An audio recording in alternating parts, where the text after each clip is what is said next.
HR थोड़ा ना, it's not a very well called of as a domain.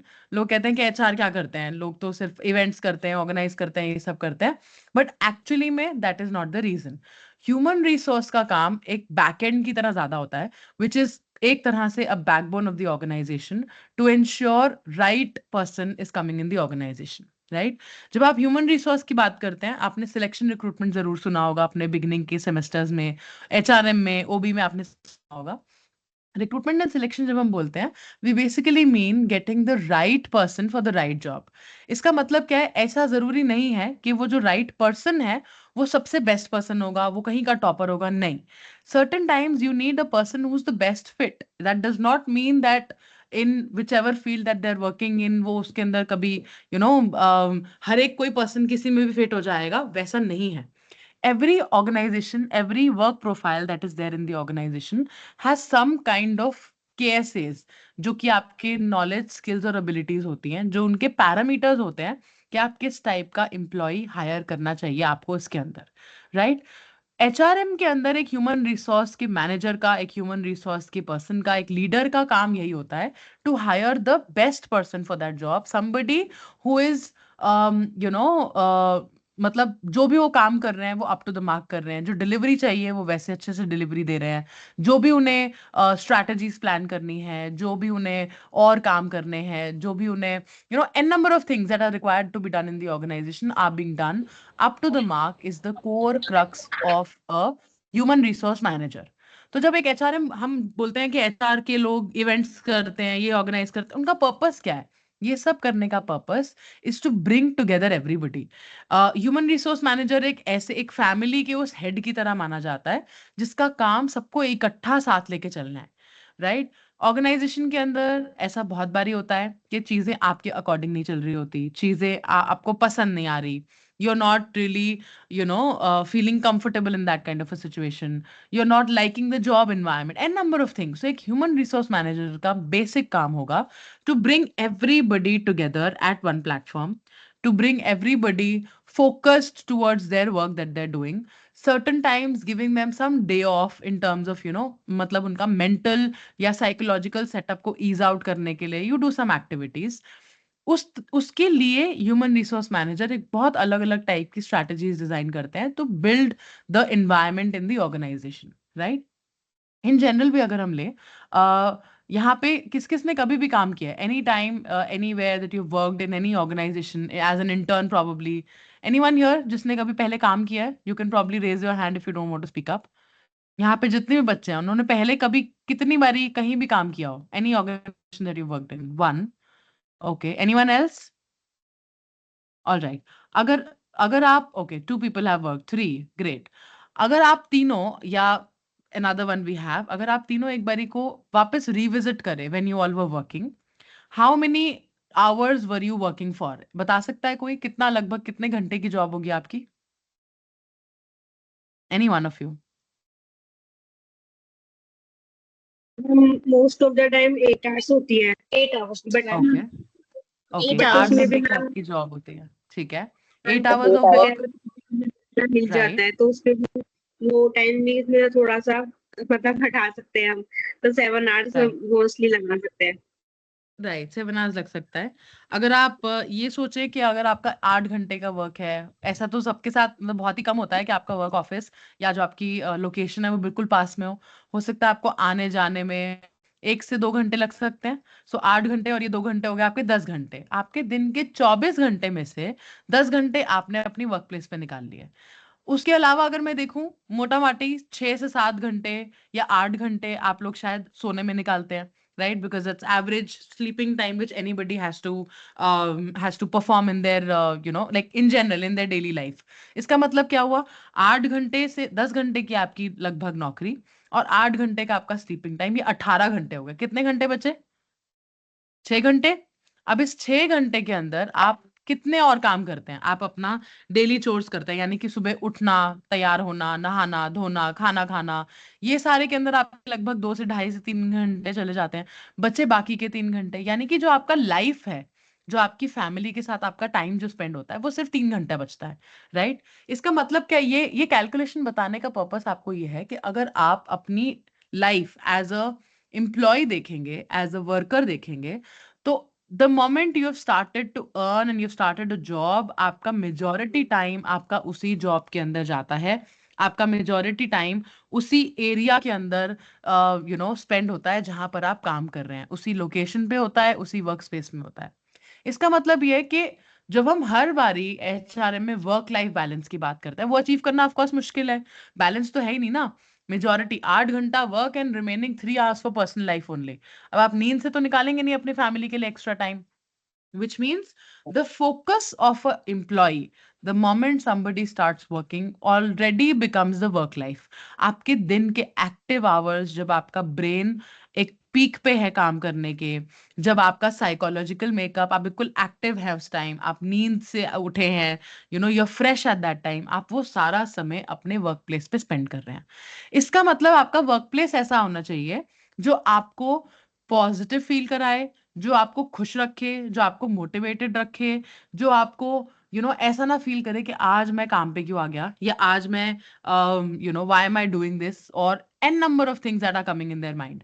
इन सब चीजों को अवॉइड करने के लिए ह्यूमन रिसोर्स का बहुत बड़ा काम है, which basically at the back and पीछे रह के ये मैनेज करते हैं कि कोई भी एम्प्लॉय अगर काम कर रहा है तो वो अपना फुल पोटेंशियल डिलीवर कर रहा है while they're also being happy, which is very tricky by the way, right? इसीलिए एचआरएम का इंपॉर्टेंस बढ़ जाता है। तो जब हम इस टॉपिक की बात करेंगे, जिस जिस सब्जेक्ट को हम यहाँ कवर करने वाले हैं, which is your leadership, power and politics, इनके अंदर क्या क्या एचआरएम के रोल है। सबसे पहले तो आता है लीडर। अब लीडर क्या है? एवरी ऑर्गेनाइजेशन हैज सम और द अदर टॉप हेड, एक मैनेजर, आपका बॉस किसी भी ऑर्गेनाइजेशन में जरूर होता है। यानी कि आप अगर काम करते हैं, इंडिविजुअल काम नहीं होता आइडली। हाँ जी। स्क्रीन शो नहीं हो रही मैम। क्या नहीं हो रही? स्क्रीन शो नहीं हो रही? इट्स ओके, अभी मैंने रोक रखी है बच्चे, अभी मैं सिर्फ सिलेबस का एक बैकग्राउंड दे रही हूँ आपको। सो उसके लिए you can open with your SLMs also. The moment I start with the topic of leadership, then I share the screen, don't worry. Okay ठीक है? मैम।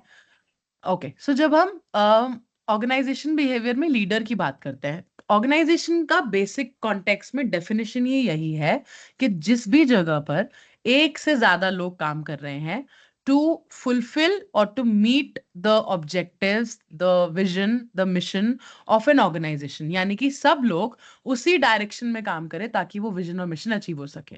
अगर मैं एक सीधी भाषा में बोलूं, आपने मतलब अगर एक सड़क है जो एक पर्टिकुलर डेस्टिनेशन पे पहुंच रही है, आपकी लीडरशिप ऐसी होनी चाहिए और आपके एम्प्लॉयज सारे ऐसे होने चाहिए कि सारे एक ही डायरेक्शन में चल रहे हो। ऐसा नहीं हो सकता कि आपके बाकी जो लोग हैं वो तो ऑपोजिट चल रहे हो और आप कहीं और चल रहे हो, तो आप सेम डेस्टिनेशन पे नहीं पहुंच पाएंगे। लीडरशिप का पर्पस यही है कि आपको वो डायरेक्शन देते रहें, आपको वो गाइडेंस देते रहें दैट आपने कहाँ पहुंचना है और आपको क्या क्या क्या चीजों की जरूरत पड़ेगी while you're reaching towards that destination within that organization, right? इसीलिए मैं अगर वापस आऊं सिलेक्शन और रिक्रूटमेंट के कॉन्टेक्स्ट पे, क्योंकि इसका लिंक बहुत ज्यादा उससे है। जब हम सिलेक्शन रिक्रूटमेंट की बात करते हैं, आपने हर बार ही सुना होगा दैट उसका पर्पस ही यही है, identifying the right potential for the right job. यानी कि जब आपको कोई ऐसा इंसान चाहिए जो आपके एक डेस्टिनेशन में चल रहा हो, आप उसी टाइम पे सिलेक्शन उसका ऐसा करना है, उसी जब आप सिलेक्शन कर रहे हैं, you have to identify these traits in that particular employee, ताकि कल को आपको ये ना लगे कि ये जो मैं उनसे एक्सपेक्ट कर रहा हूँ ये वो अपनी लाइफ से एक्सपेक्ट नहीं करते। छोटी सी बात है, अगर आप कहें कि आपको एक एम्प्लॉय चाहिए जो टाइम या खाना पीना सब कुछ छोड़ छाड़ के, भूल भाल के, सब कुछ सिर्फ डेडिकेटेडली इस कंपनी को एक नेक्स्ट लेवल पे अचीव करने के लिए कोशिश करे, लेकिन एज अ पर्सन आपका motive is not more towards work, आप सिर्फ काम करने के लिए करते हैं, आपको ज्यादा मन नहीं करता, तो आप उस पर्सन, उस ऑर्गेनाइजेशन के लिए बेस्ट फिट नहीं है। चाहे आपके किसी भी एग्जाम में कहीं भी आप टॉपर हो नहीं हो, कोई फर्क नहीं पड़ता।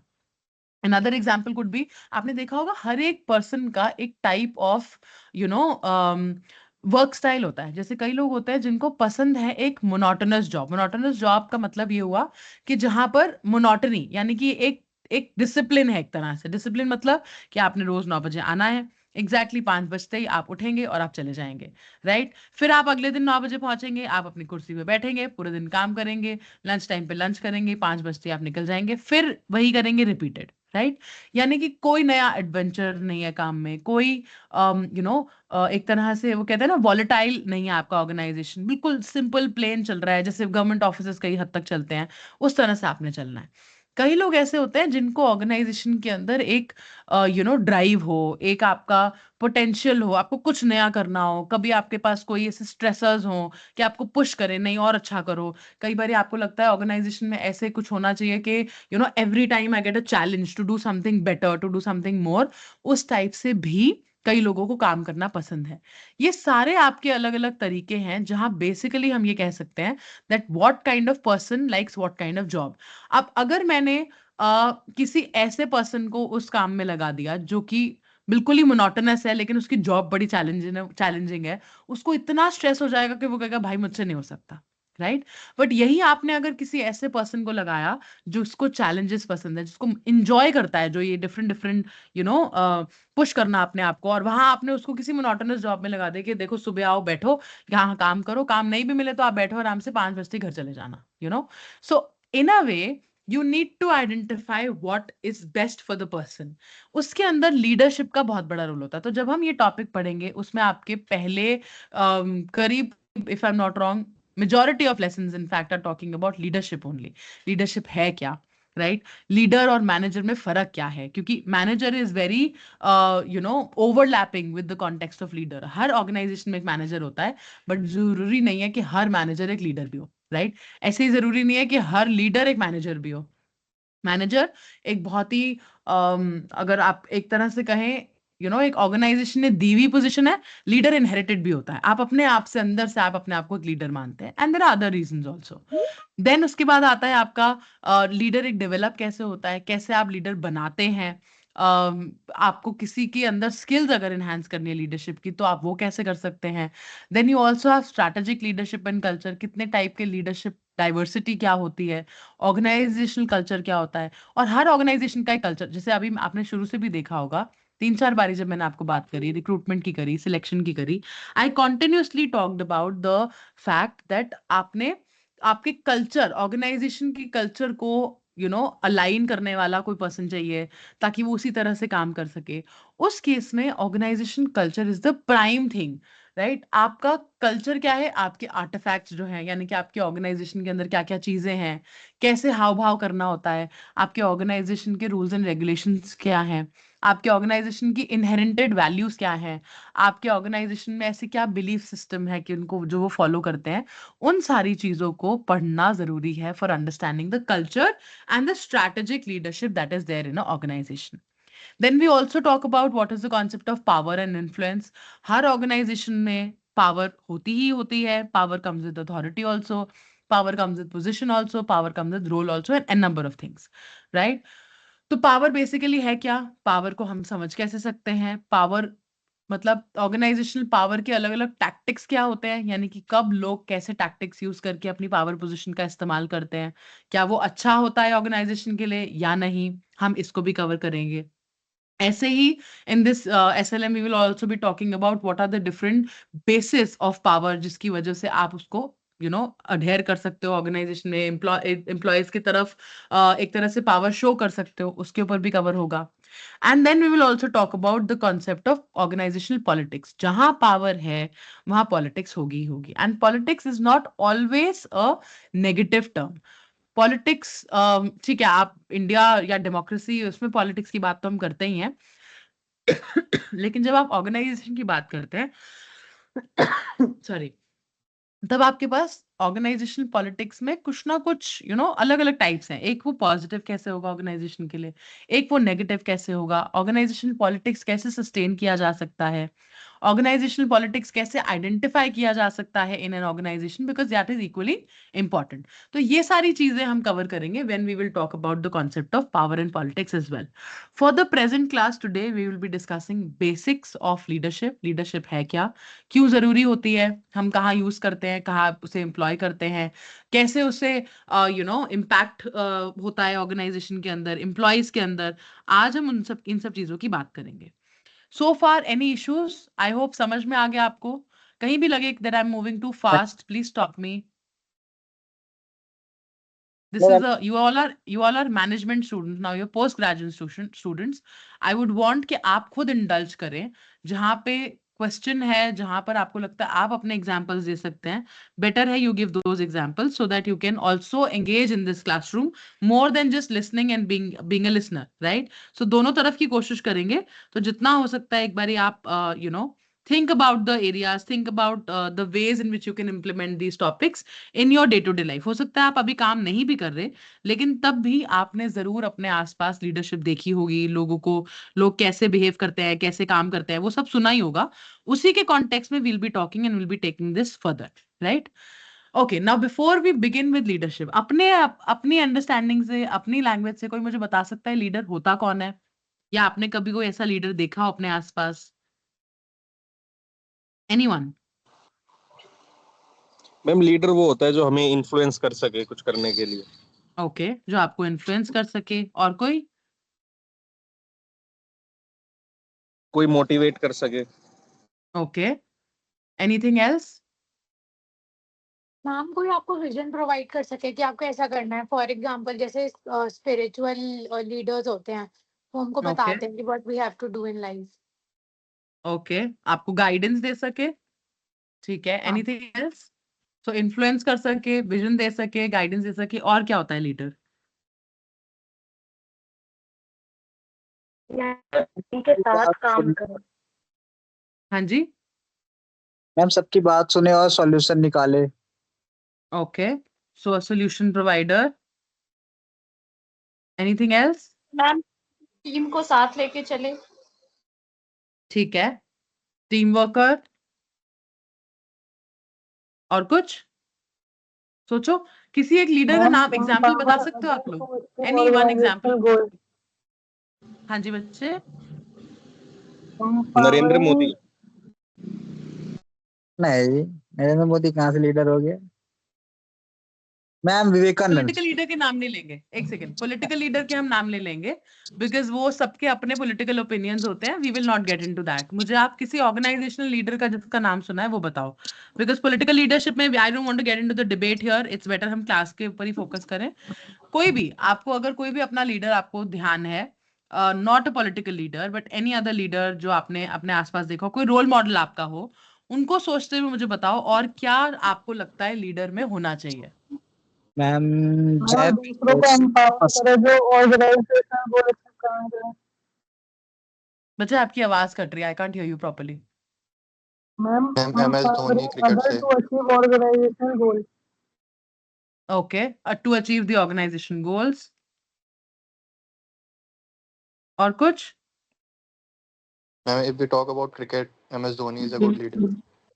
Okay, so MS ma'am Dhoni के सिर्फ आपको अपने डिसीजन लेने में सेम.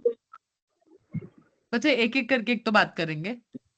ओके, आपने MS धोनी का नाम लिया, और क्या ट्रेट्स हैं आपको लगता है जो धोनी में है?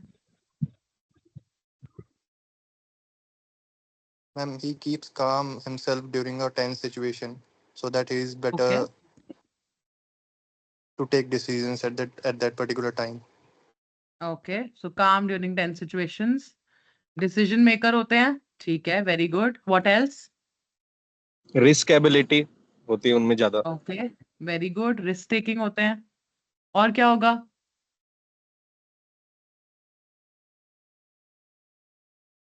अपने की प्लेयर्स को बेटर पोजीशन पे वो यूटिलाइज करते हैं कि किस पोजीशन पे कौन बेटर परफॉर्म करेगा. Wonderful. Utilize their, क्या subordinates कह सकते हैं? Utilize subordinates in a way. और कुछ?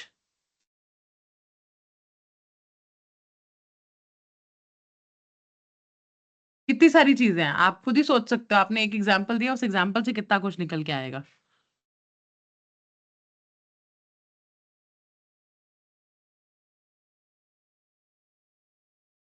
और सोचो, और क्या हो सकता है. आप मुझे बताओ. आपने बोला यूटिलाइज करते हैं सबऑर्डिनेट्स के पोटेंशियल को, रिस्ट्रिक्ट करते हैं. किसी ने ये नहीं बोला अच्छे कम्युनिकेटर होते हैं. कैसे करेंगे टीम वर्क, कैसे करेंगे? ऑर्गेनाइजेशनल गोल अचीव कैसे करेंगे? खुद तो सारा काम नहीं कर सकता। देखो, लीडर कभी भी खुद काम नहीं करता, लीडर काम डेलीगेट करता है। तो इफेक्टिव यूटिलाइज सबऑर्डिनेट सभी करेंगे जब एक इफेक्टिव डेलीगेशन होगा। So don't you think communication is important? Yes, very important. Yes, ma'am. Okay, what else is important apart from that? और कैसा होना चाहिए एक leader? Body Ma'am, politely. Polite होना चाहिए, ठीक है। और क्या हो सकता है, सोचो। इमोशनल क्वोशंट हाई होना चाहिए, एम्पैथेटिक होना चाहिए लोगों को ग्रेट, लेके। एम्पैथी होनी चाहिए। मैम इसको ना वो Ma'am, हाँ मतलब जी, अंडरस्टैंडिंग होना चाहिए, और जो अंडरस्टैंडिंग इम्प्लॉइज होना है चाहिए। उनके साथ तो कनेक्ट होना चाहिए, उनको सपोर्ट करना चाहिए। ओके बॉडी लैंग्वेज भी ठीक होनी चाहिए। ओके, बॉडी लैंग्वेज होनी चाहिए। कैसी बॉडी लैंग्वेज होनी चाहिए? मतलब कि उनको देख के लगे कि हम इनसे कनेक्ट कर सकते हैं, ऐसे टाइप की। राइट, रिस्ट्रिक्ट तो ना रखे अपने बेसिकली आप को। राइट, तो एक तरह से अप्रोचेबल, बॉडी लैंग्वेज नहीं बोलेंगे बट ये बोल सकते हैं हाँ, कि अप्रोचेबल अप्रोचेबल होनी चाहिए, है अप्रोचेबल, ना? Yes ma'am. ठीक है, देखो चॉइस ऑफ वर्ड्स बहुत जरूरी होती है। जैसे अगर आप बॉडी लैंग्वेज लिखोगे तो वो आ जाता है कि मतलब हाइट वेट ये सब क्या होना चाहिए। एक समय पे बोलते थे कि आपके ऑर्गेनाइजेशनल पर्सपेक्टिव से इस टाइप के लोग होने चाहिए, but now that is not the case. ठीक है, व्हाट एल्स? What else? जी बच्चे, आपकी आवाज कट रही है। मैम पंचुअल होने चाहिए। ओके, पंचुअल नहीं कहेंगे, टाइम बाउंड कह सकते हैं। लीडरशिप की पंचुअलिटी से ज्यादा टाइम बाउंड, यानी कि जो काम जब करना है उस टाइम पे करना। स्मार्ट गोल्स पता है क्या होता है? Anybody who can tell me what is SMART goals? What is the full form of SMART here?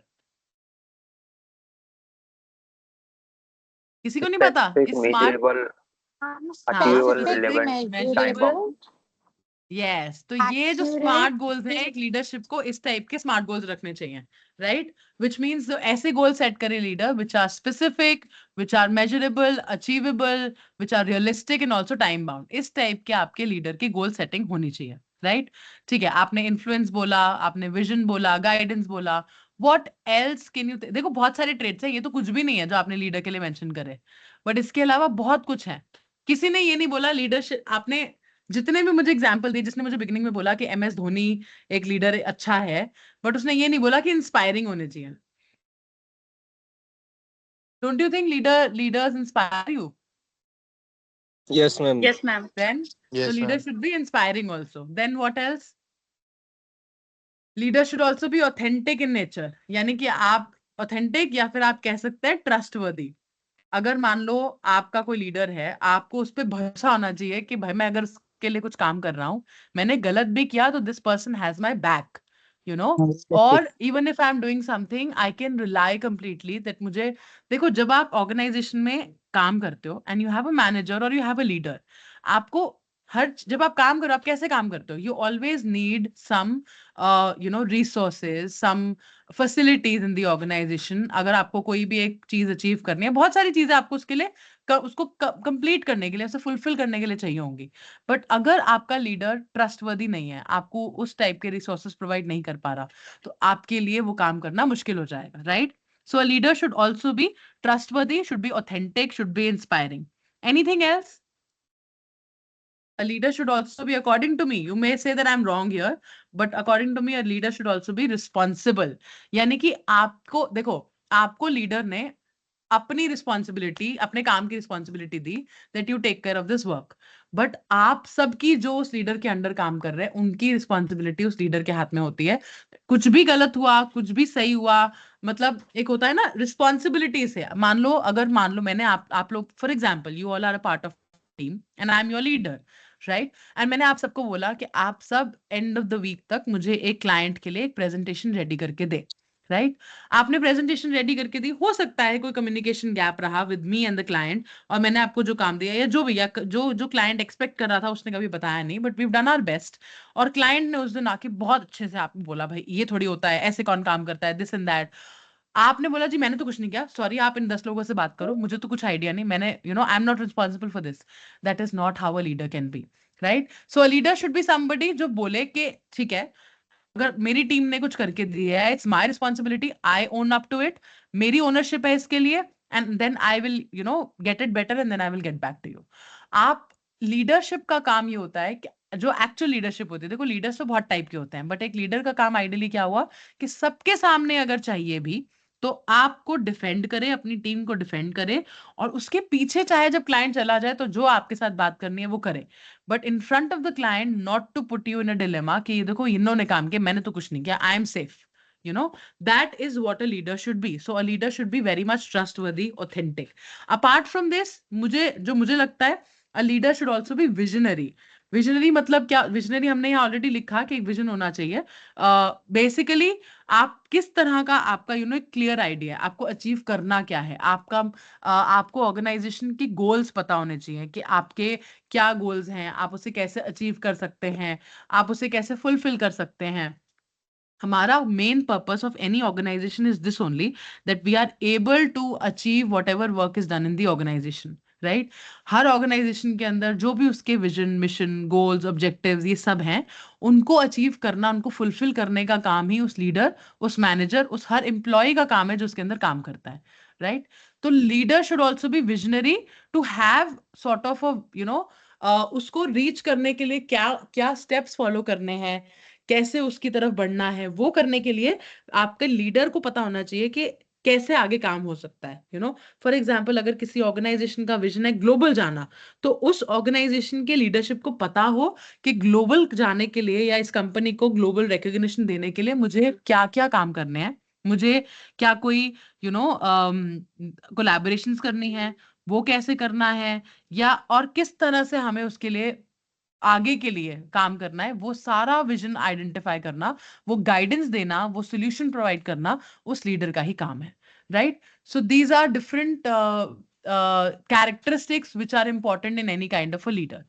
अब आते हैं कुछ डेफिनेशंस पे। आपने जितने भी ये कैरेक्टरिस्टिक्स बताए ये बहुत इंपॉर्टेंट है, and I think you can all note it down for writing in और elaborating in your own answers when you have the question of what is a leadership, because ये एक common question होता है इस subject का, that explain what is leadership or elaborate on the different qualities of leadership। तो आप सिर्फ इसको लिखेंगे नहीं कि आपने लिख दिया characteristics of leadership is influencing, visionary, guiding, no, you always give it with an example, that if you have a leader, आप पोलाइट का एग्जाम्पल कैसे देंगे? आप कहो कि आइडियली कोई कॉन्ट्रडिक्ट करना चाहे तो कर सकता है, एक लीडर पोलाइट क्यों हो? अगर पोलाइट होगा तो काम ही नहीं होगा टीम से, बट ऐसा नहीं है, राइट। लीडर को पता होना चाहिए किस सिचुएशन में कैसे रिएक्ट करना है, कैसे बिहेव करना है, जहां पे नीड एंड रिक्वायरमेंट है पोलाइट होने की, वहां वो लीडर पोलाइट हो, जहां नीड एंड रिक्वायरमेंट है पोलाइट ना होने की, वहां वो स्टर्न होके, स्ट्रिक्ट होके भी वो काम करा सके। That is what the purpose of a leader is actually, right. जरूरी नहीं है हर बार, आप खुद सोच के देख लो, अगर आपके आसपास कोई ऐसा पर्सन है जो बहुत पोलाइट एंड प्यार से बात करता है, आधे से ज्यादा टाइम लोग उसकी सुनते ही नहीं होंगे, right? Sometimes you have to be, so I'm not saying you have to be aggressive, but according to me, one more point that you can add here, that a leader should also be assertive in nature. Assertive का मतलब समझता है यहाँ कोई क्या है? What is assertion? Anybody who can tell me what is assertive? Assertive की definition क्या हुई? कभी सुना है किसी को बोलते हुए कि आपको बहुत असर्टिव होना है या असर्शन का ट्रेट सीखो?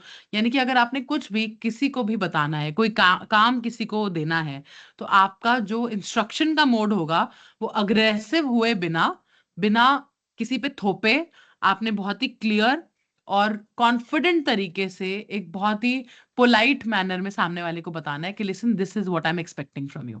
But if you become too polite and if you don't become assertive, तो सामने वाला आपको ग्रांटेड टू लेगा, कहेगा मैं ये काम नहीं कर रहा, आप अपने आप करो, आप देख लेना कैसे करना है, राइट। हर ऑर्गेनाइजेशन में there are many people who have this ability of saying no to different things that they are given.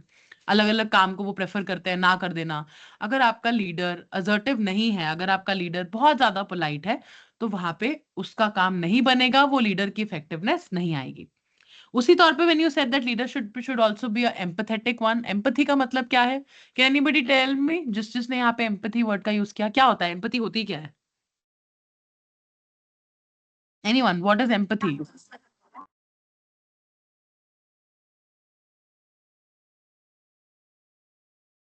To हाँ जी, feel someone point of view, what they are saying. Okay, to understand certain things from the other person's perspective, right? But as easy as it may sound, it is not easily, pursued in anybody's life. Sympathy करना किसी भी चीज के लिए हमारा एक natural trait होता है. हम कोई भी चीज ऐसी देखते हैं जो हमें लगता है कि हम किसी भी चीज के लिए पिटी फील कर रहे हैं या थोड़ा बुरा लग रहा है हमें, हम नेचुरली बहुत सिंपैथेटिक हो जाते हैं. एम्पथी के लिए या एम्पथी सामने वाले को दिखाने के लिए you need to be very high on emotional intelligence. Emotional intelligence का कॉन्सेप्ट ही पूरा यही है कि आप कितना दूसरों के पर्सपेक्टिव के लिए you're aware of what other person is feeling, what other person is undergoing, and then you are giving your point of view, your perspective towards that thing, right? So iske andar you need to understand what exactly is the communication that you're doing with the other person. It cannot be a sympathetic one. मतलब अगर मान लो आपको काम देना है या किसी के लिए कुछ बोलना है, तो you can't be like that, I'm feeling so sorry for you. Instead, you should be like, I know what you're feeling or going through, and I am with you in that feeling, right? So this is what a leader should be. Instead of feeling that अरे तुम्हारे पास काम बहुत ज्यादा है, I'm really sorry यार, काम तो बहुत है, but मैं help नहीं कर सकता अभी, आपको ये करना ही पड़ेगा. That is not being empathetic. Empathy would be to understand that how you can share that emotional experience with the other person, how you can be available for the other person. और empathy इसलिए भी क्यों जरूरी होती है? Like I mentioned in the beginning, we talk about work-life balance, which is generally, not effective for any employee whatsoever. At least अगर मैं Indian scenario की बात करूं, आपने देखा होगा बहुत सारी वेस्टर्न कंपनीज के अंदर या बाहर की कंपनीज के अंदर आपका वर्किंग आवर्स बहुत फिक्स होते हैं. अगर मान लो अगर आपको वर्किंग आवर्स की बात किसी से फोन पे बात करनी है, तो बाहर कंपनी में करना वो आसान नहीं होता. बाहर की कंपनी मतलब किसी और कंट्री के अंदर, दैट दे प्रेफर कि अच्छा आप वर्किंग आवर्स के बाद you should not be, you're not allowed to call a employee. But यहाँ पर इंडियन सिनेरियो में अगर हम बात करें, ऐसा जनरली नहीं है, राइट? सो उसके अकॉर्डिंग में अगर आप देखो, empathy is equally more important when you are, let's suppose you are calling somebody who is an employee of your organisation, और वो भी घर बैठे हैं. वो कहाँ बैठे हैं, किसके साथ बैठे हैं? They probably have a child at their home, they probably have some old parents at their home. वो सब समझना भी एम्पैथी के अंदर आता है, जिसके अंदर लीडर को ये समझना पड़ता है where which background is the person coming from, what is that person's availability, what is that person's mindset at the present time, वो सोच क्या रहे हैं, उनका और काम क्या है, वो सब समझना भी एक लीडरशिप के लिए जरूरी है, right?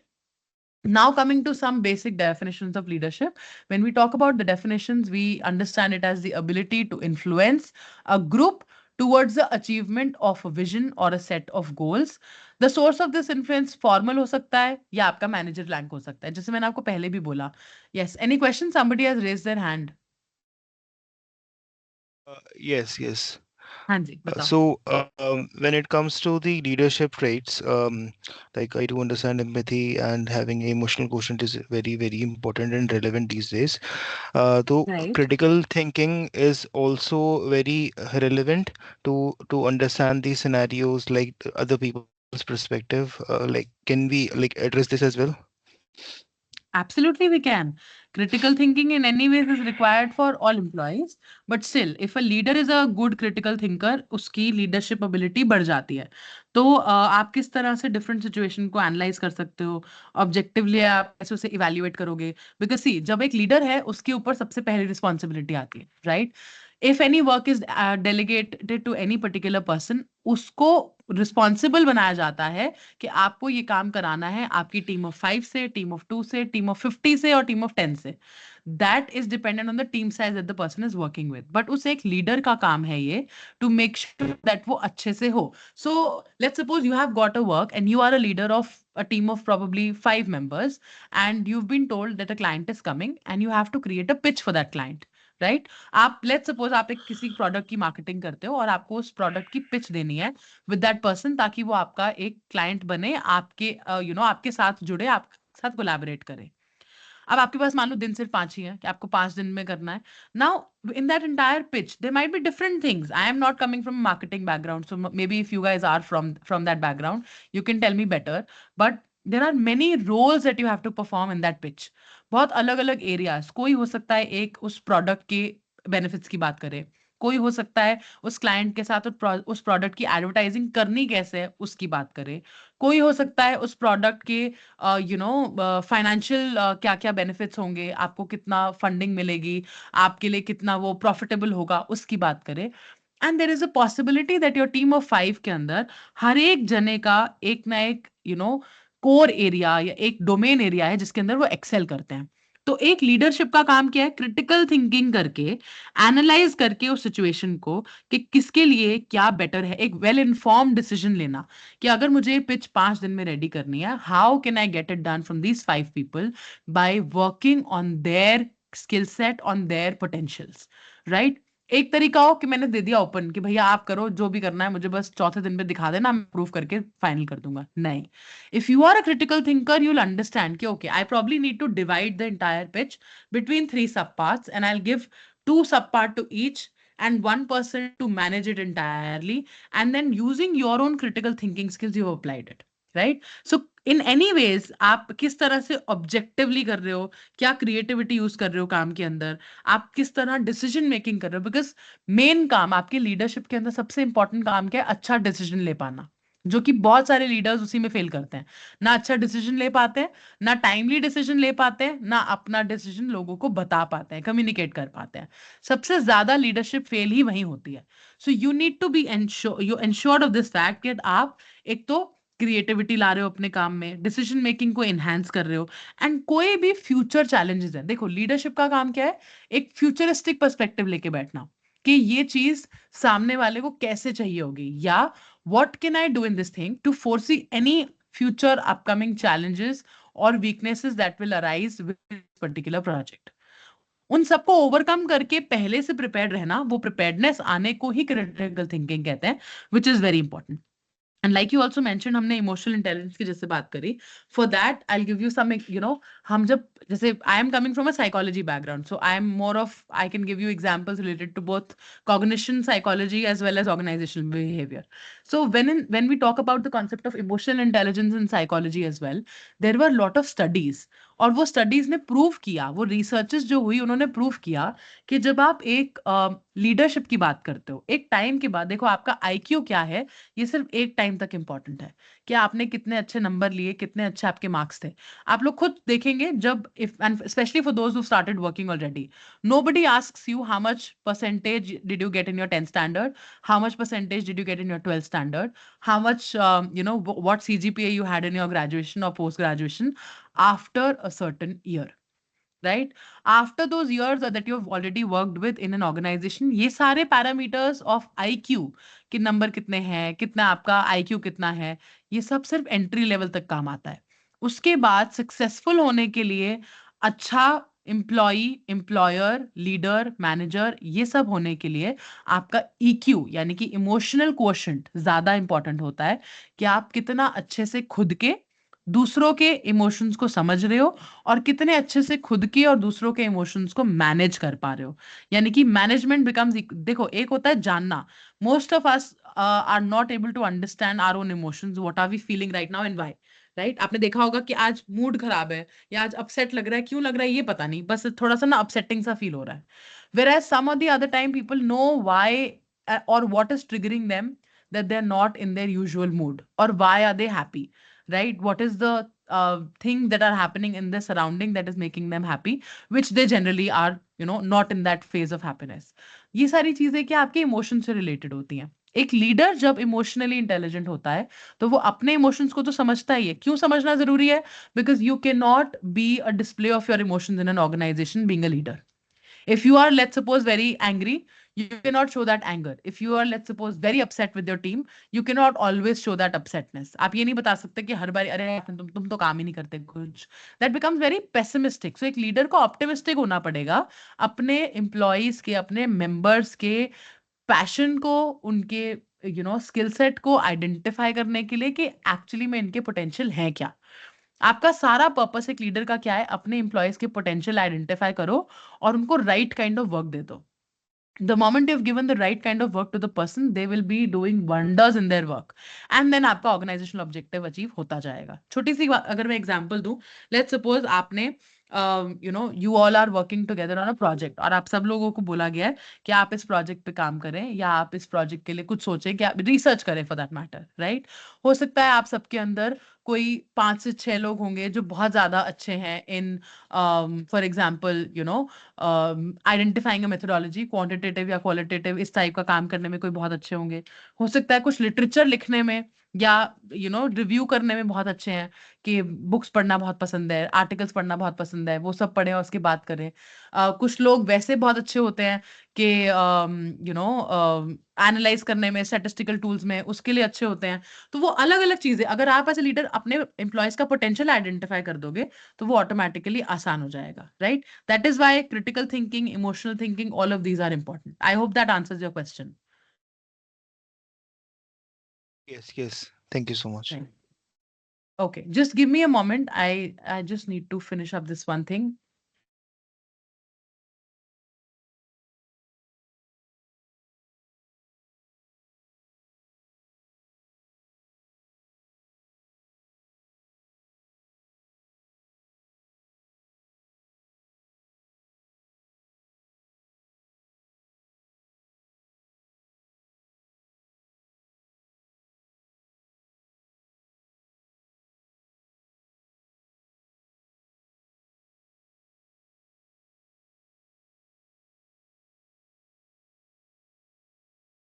Okay, so now coming back to the definitions of leadership, it is also a process by which an executive can direct, guide, and influence the behavior and work of others towards accomplishment of specific goals. ये हम already ये सारे हमने points अपने जब हमने traits लिखे इससे पहले वाली slide में, जब यहाँ हमने खुद से explain किया, उन सब में हमने cover किया. But these are just types or ways in which these definitions can be given.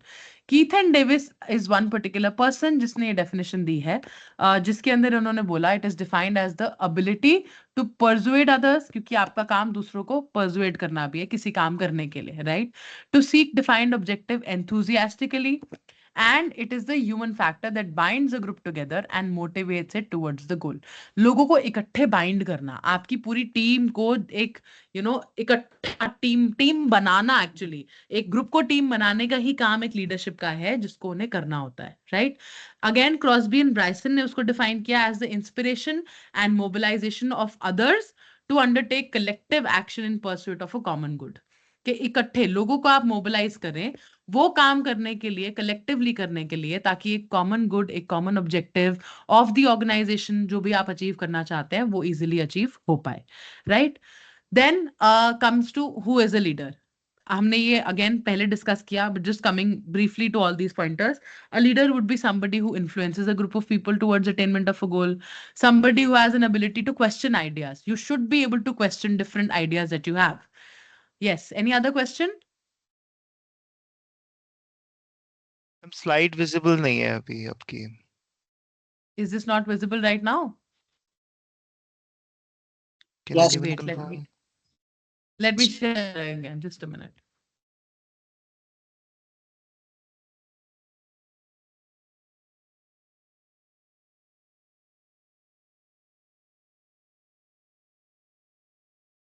एक second.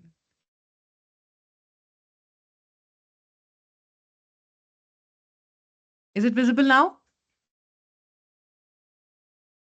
Yes, it is. Okay. So, like I said, a leader is somebody who influences people, a group of people towards attainment of a goal, कोई भी goal achieve करने के लिए. Then, a leader is also who has the ability to question ideas. यानी कि, again, मान लो एक main boss ने, hierarchy ने आपको कोई काम दिया, right? And you have to delegate it to your team. आपकी टीम के 4 सवाल हैं कि आपको नहीं पता कब करना है, कैसे करना है, कब तक देना है. अगर आपके अंदर वो एबिलिटी नहीं है किसी भी आइडिया को क्वेश्चन करने की, अपना पॉइंट ऑफ व्यू रखने की, आप सिर्फ डेलीगेट नहीं कर सकते, आपको उनके क्वेश्चंस को सॉल्व भी करना है. सो सॉल्व करने के लिए आपको पहले से, एक तो आपको फ्यूचरिस्टिक होना पड़ेगा, ये अज्यूम करते हुए कि आपने जब ये काम अपनी टीम को देना है, उनके क्या सवाल होंगे वो पहले से आप क्लैरिफाई करके आए, राइट? लीडर, एक तो लीडर हुआ जो बिल्कुल टॉप लीडर है, जो काम दे रहा है, राइट? लेकिन उनको भी तो कहीं से काम आया होगा, उनको भी तो किसी ने दिया होगा, उनके भी तो टॉप पे कोई होगा. So in a way, how exactly the work needs to be delegated? How can you question ideas with also the people that you're working with? and the how exactly can we get the work done. आपको हो सकता है question अपनी team से पूछना हो, या आपकी टीम के सवालों का जो जवाब आपको देना है वो आप दे सकें. All these needs to be clarified when we talk about a leader, an effective leader in any organisation, right. Then leader should also be somebody who gives relevant and valid solutions to various problems. Problem होना is obvious, और problem होनी भी चाहिए, because problem only arises creativity in people. अगर आप किसी को एक काम देते हैं और सामने वाला आपको कोई सवाल या कोई क्वेश्चन नहीं पूछता, इसका मतलब वो एक मैकेनिकल टास्क है कि आपने जैसे दिया वो हो गया. बट उस काम के अंदर क्रिएटिविटी जब होती है, उस काम के अंदर जब आपका एक वे ऑफ थिंकिंग होता है. हो सकता है किसी, मान लो मैंने आपको बोला एक पीपीटी बनाओ, अब आपने पीपीटी सुन के आपने पावर पॉइंट खोला और आप बनाने लग गए, like very robotically you started doing that work. But if you have a effective leader, an effective leader will let you explore and be creative in your work. Maybe आप में से कोई बोले कि नहीं, मैं ना प्रेजी पे बहुत अच्छी प्रेजेंटेशन बनाता हूँ, do you think I can manage that, do you think I should do it? That is where your critical thinking will also come. That is where your mindset of how you can creatively design certain things and how you can work in that area should come, that you're able to work further in a very different manner. You can approach the problems in a very positive manner, and maybe you have other solutions and ideas that you can provide to the team, right? Leadership should also be somebody who's setting certain direction. यानी कि आपको एक motive, आपकी destination है क्या, ये set करना भी उस लीडर का काम है, राइट. आपको कहाँ जाना है, कहाँ पहुंचना है उस ऑर्गेनाइजेशन के अंदर, क्या करना है, वो गाइडेंस देना भी उस लीडर का काम है, that this is how you can reach this particular place, right. Then creating an inspiring vision, क्योंकि उस पर्टिकुलर काम को करने के लिए जो डायरेक्शन है, उसकी क्या इंस्पायरिंग विजन है, उसके पीछे क्या आपका मोटिव है. देखो, ऑर्गेनाइजेशन का विजन एक तरफ, बट हर उस लीडर का विजन अलग होता है. लाइक एक लीडर का विजन होगा कि मैं ऑर्गेनाइजेशन के किन किन विजन को फोकस करके उसको अचीव करके डिलीवर कर सकता हूँ, right. Not all vision would probably be aligning with the vision of that one leader, but जो उस लीडर का विजन है उसको अडहियर करने के लिए, उसको परस्यू करने के लिए वो टीम काम करेगी. That okay, let's suppose going global is one particular vision that this leader has taken up.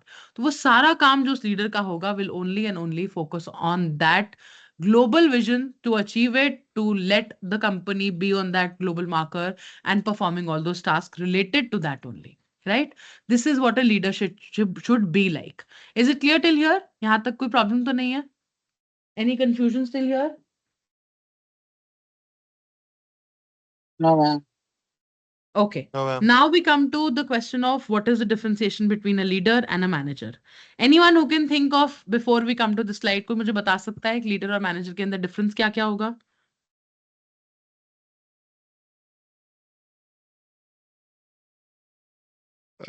A leader cannot be a manager. Like manager होने के लिए leader होना जरूरी नहीं है, और leader के लिए manager होना जरूरी नहीं होता. Okay. Basically. What else? और ठीक है, you're absolutely correct. लीडर के लिए मैनेजर और मैनेजर के लीडर जरूरी नहीं है. और क्या डिफरेंस हो सकता है एक लीडर और मैनेजर में? मैनेजर का परफॉर्मेंस डायरेक्टली रिलेट होता है टीम के परफॉर्मेंस से, बट लीडरशिप के लिए लाइक डायरेक्टली रिलेट नहीं भी हो सकता इन Okay. Many cases. Okay, that is also fine. What else? That is it. That is it. Anyone else who can think of something else?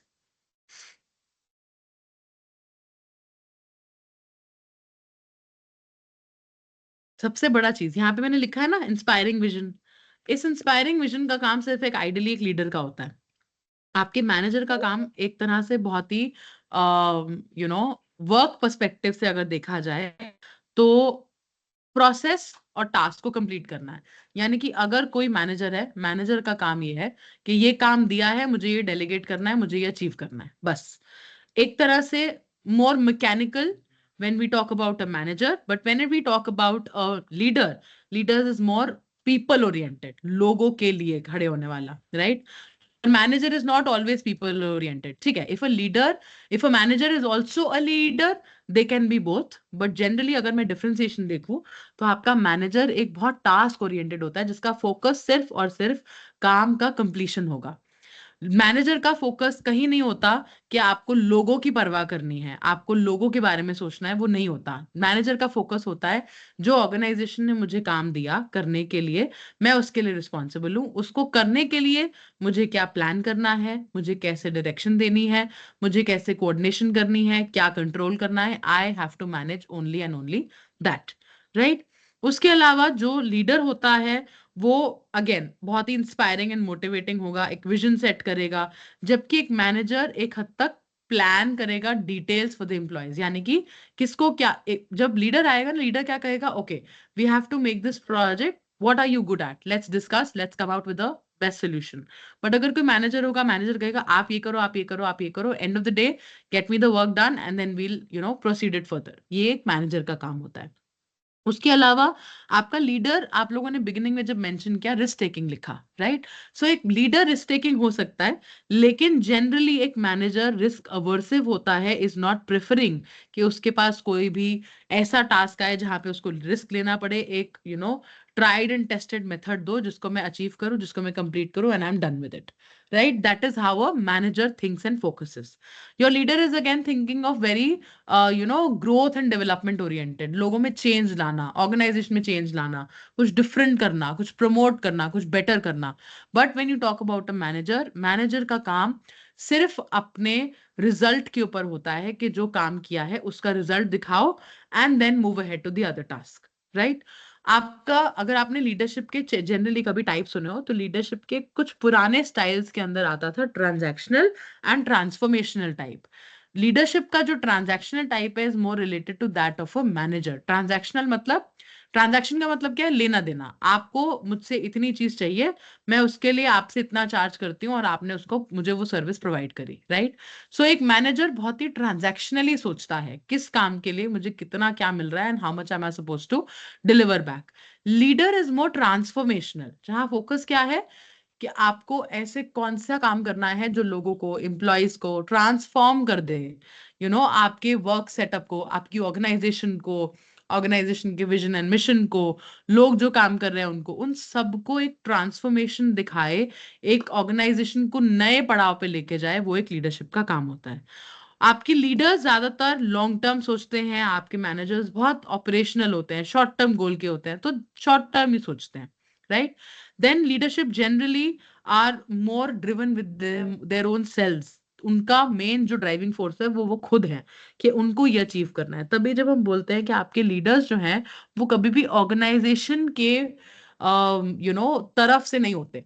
Leadership खुद से निकल के आती है. लीडरशिप एक ऐसा ट्रेट है जो आपके अंदर नेचुरली होगा, या आपके अंदर उससे रिलेटेड ट्रेट्स जो आपको बिल्ड कर रहे हैं आपके अंदर लीडरशिप एज एन एबिलिटी, वो होंगे.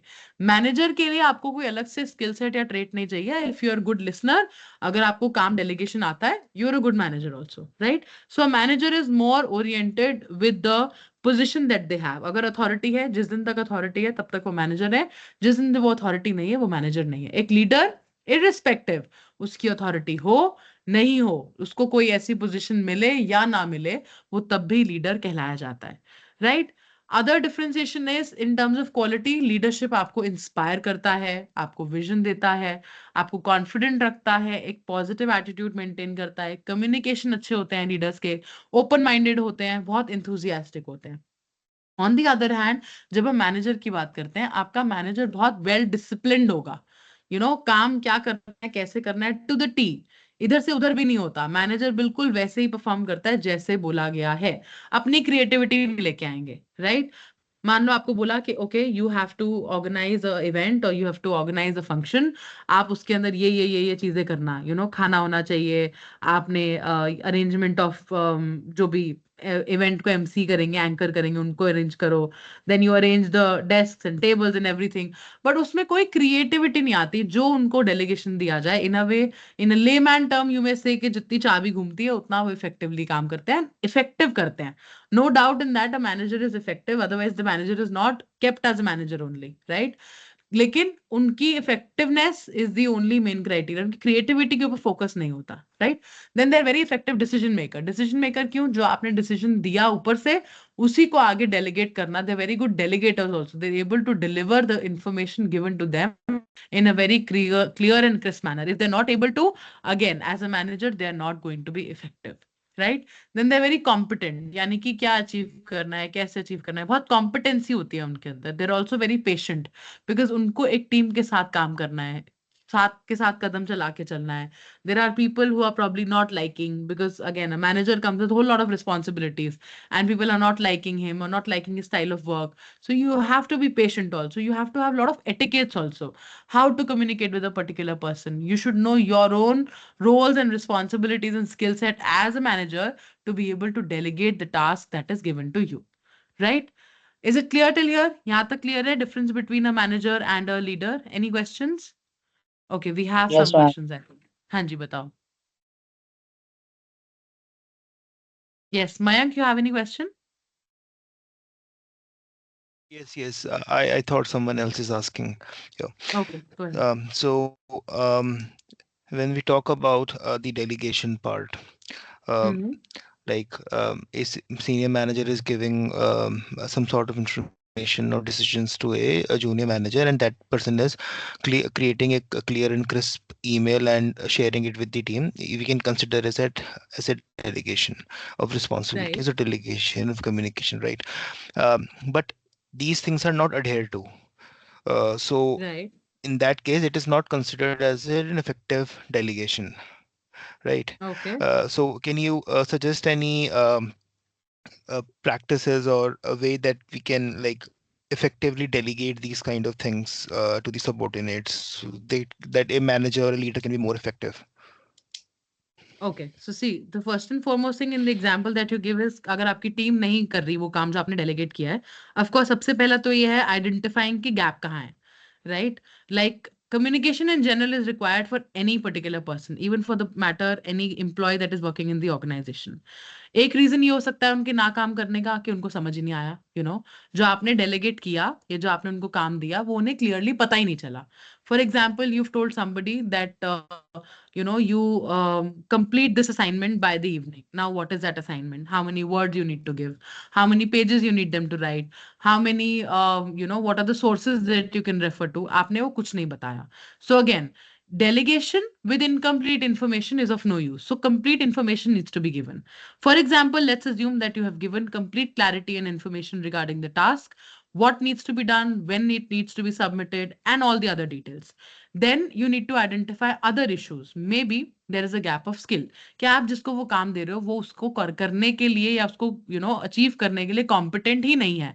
उसके अंदर वो स्किल सेट, मान लो मैंने आपको बोला कि आप एक रिसर्च पेपर मुझे लिख के दो, मैंने समझा भी दिया कैसे लिखना है, लेकिन आपकी कॉम्पिटेंसी ही नहीं है कि आप एक रिसर्च पेपर लिख सकते हो, आपने कभी नहीं किया, राइट? तो क्या आपको कोई ट्रेनिंग की रिक्वायरमेंट है उसके लिए? क्या आपको कोई और एबिलिटी इनहेंसमेंट की रिक्वायर्ड है? क्या आपको और कोई नॉलेज की रिक्वायर्ड है to be able to do that task? So you need to identify that issue also. Maybe ये भी इशू नहीं है, लेकिन प्रॉब्लम क्या है, आपके पास मोटिवेशन ही नहीं है to do that work. So may be you lack that motivation, maybe you lack that drive from within to complete and to do that performance that you've been told to. ये भी एक reason हो सकता है. So you need to understand सबसे पहले कि gap, वो क्वेश्चन मार्क, यानी कि डायग्नोज करना. जब भी अगर हम मान लो आपको कोई मेडिकल इशू भी है, सबसे पहले हम क्या करते हैं, डायग्नोज करते हैं कि प्रॉब्लम क्या है. जब आपको प्रॉब्लम आइडेंटिफिकेशन हो गई, अच्छा एक और प्रॉब्लम क्या हो सकती है, आपके पास एम्पल नंबर ऑफ रिसोर्सेज ही नहीं है. आपके पास आपने मान लो रिसर्च करने का काम दिया, लेकिन आपने ना कोई एक्सेस दिया, ना उनको कोई डेटाबेस दिया, ना उनको एक लैपटॉप दिया फॉर दैट मैटर, ना कोई कंप्यूटर दिया जहां पे वो काम कर सके. So may be there is a lack of resources that you have given. Lack of resources could be anything. Resource could also be probably time और बजट और support that they need, a psychological support that they need, may be वो नहीं दिया. उसके बाद when you have understood कि क्या problem है, तब आप उस प्रॉब्लम को रेक्टिफाई करें. यानी कि अगर आपने रिसोर्स नहीं दिया तो आप उन्हें रिसोर्स दें. मान लो आप उनकी कैपेबिलिटी नहीं है, मान लो उनके अंदर वो ट्रेनिंग नहीं है, तो आप वो ट्रेनिंग प्रोवाइड करें. वो स्किल सेट प्रोवाइड करें उनको. Maybe they need some clarification, so you be available for them to give them those clarification. You also as a manager in this case needs to be highly effective in terms of listening ability, कि आप सुन के समझ के उनकी बात को perform कर रहे हो, उनको एक सजेशन दे रहे हो कि कैसे इंप्लीमेंट कर सकते हैं.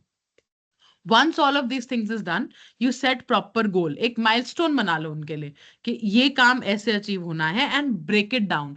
जब भी आप किसी को एक टास्क डेलीगेट करते हो, आप जितना बड़ा देखो, जब आपकी कोई ऐसी टीम है जो खुद मैनेजर नहीं बन सकते, एक इफेक्टिव मैनेजर का रोल प्ले नहीं कर सकती, आपको अगर उस टीम से कुछ काम कराना है, you have to ensure that instead of, देखो कुछ लोग होते हैं, आपने देखा होगा कुछ आपकी टीम में ऐसे लोग होते हैं कि आप वेग आइडिया भी दोगे ना, वो समझ जाएंगे कि आप चाहते क्या, they'll get that work done, right? Those are your effective members. On the other hand, there are some people who need a method by method, a step by step process. कि अच्छा अगर आपने ये असाइनमेंट करना है, पहले ये करना, फिर ये करना, उसको आप ब्रेक डाउन कर दो. वो भी आपको आइडेंटिफाई करना पड़ता है कि आपके जो लोग हैं जिनको आप काम दे रहे हो, उनका पोटेंशियल है क्या, राइट? उनका कॉग्निटिव माइंडसेट है क्या, कि वो कितना समझ सकते हैं.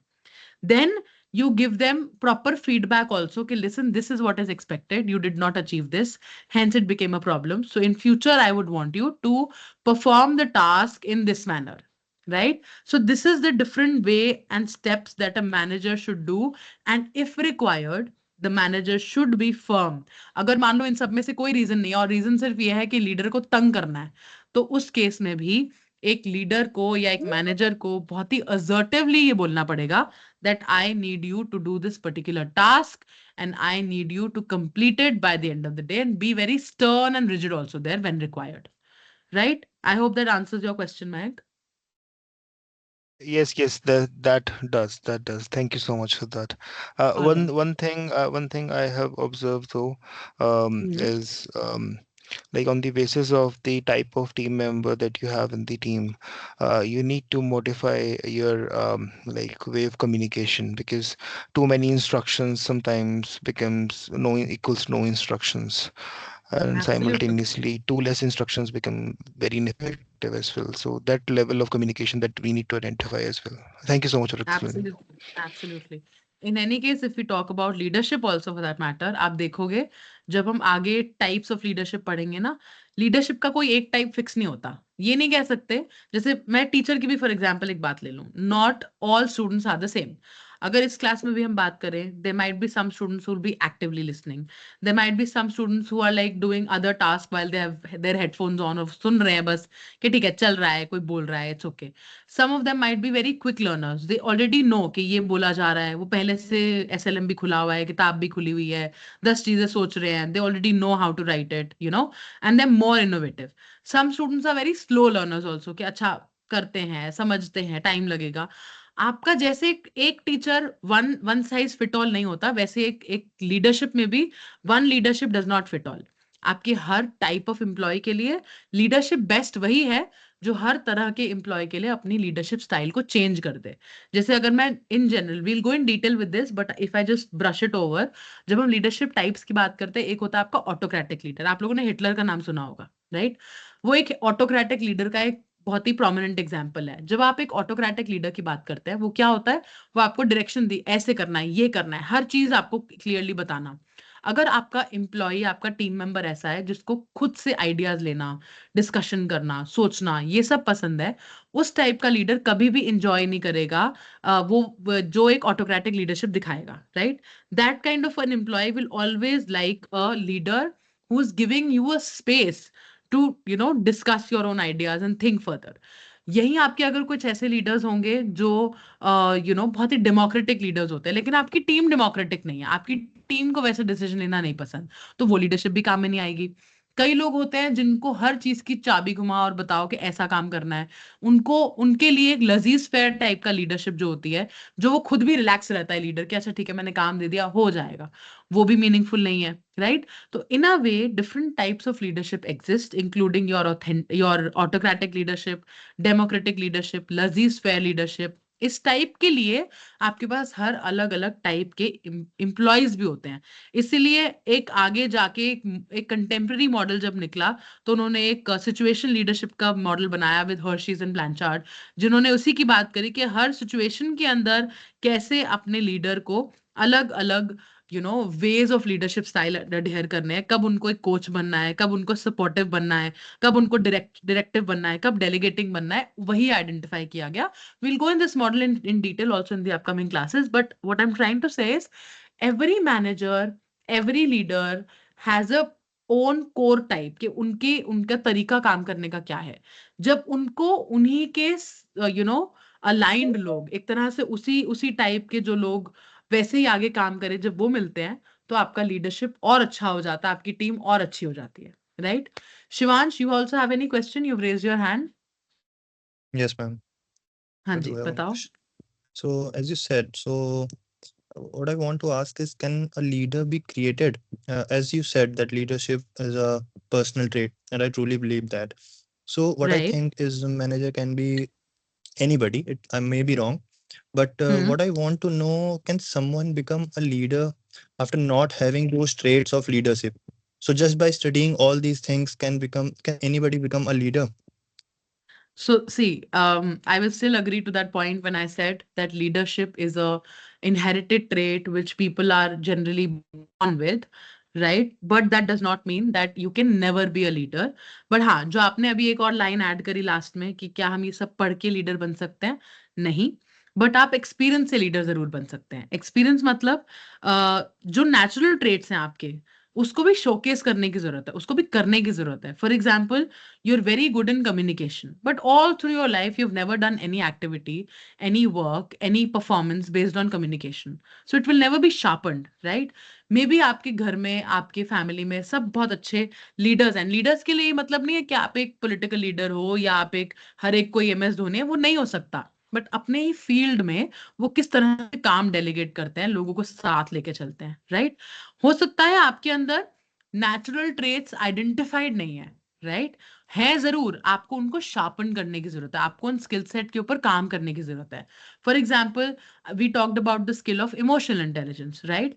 It's not that emotional intelligence is also sort of मैं ये नहीं कहूंगी इनहेरिटेड होती है, but it can be build up. लोग सीख सकते हैं, बट पढ़ के नहीं सीखा जाते. ये सारे जो आपके साइकोलॉजिकल स्किल्स हैं, या जिनको हम ऑर्गेनाइजेशनल इसकी भाषा में सॉफ्ट स्किल कहते हैं. हार्ड स्किल तो क्या आपके टेक्निकल स्किल्स हो, ये सारे जो आपके सॉफ्ट स्किल्स हैं, जैसे कि communication, critical thinking, decision making, इन सबको आप एक तरह से लर्न कर सकते हैं विद एक्सपीरियंसेस. जब आपको ऐसे मौके मिले to perform a particular task, तो उस टास्क में कैसे करना है, how will you learn from your failures that you are having, how will you learn in terms of dealing with people around you, वो सब चीजें आपको सिखाती है. तो एक तरह से it is to an extent a natural trait, and if it is natural and identified also, तो आप वो और अच्छे से परफॉर्म कर पाते हैं. आपने स्वॉट एनालिसिस बहुत बारी सुना होगा, तो जनरली आप अपना स्वॉट एनालिसिस करते हैं, आपको पता चलेगी कि आपकी स्ट्रेंथ एरियाज क्या हैं.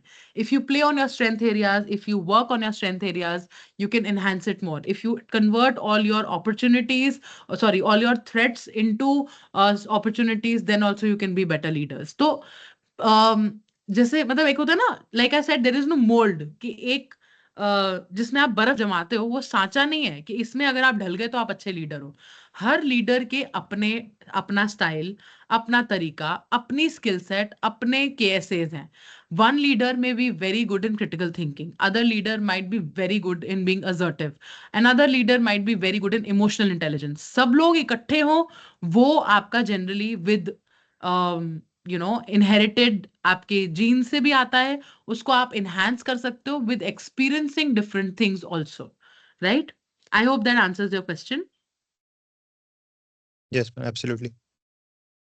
अब जैसे इसमें अगर मैं एक एग्जांपल दूं, Sachin Tendulkar, we all know that is very good cricketer, but अगर उसको कभी उसने क्रिकेट खेला ही ना होता, तो वो अच्छा क्रिकेटर बनता, राइट? तो you have to experience that. तो आपको मेन क्या करना है, you have to keep on pushing yourself into different exposures, different experiences in your life, अलग अलग चीजें करके, अपने अलग अलग टीम के साथ काम करके. ये एक्सपीरियंसेस आपको फर्निश करेंगे in your skill set that you can have to be an effective leader, instead of learning it by the book. So there's nothing by the book which you can do to be a good leader, but there's everything that you can do with different exposures and experiences. Okay, Damneet, any question?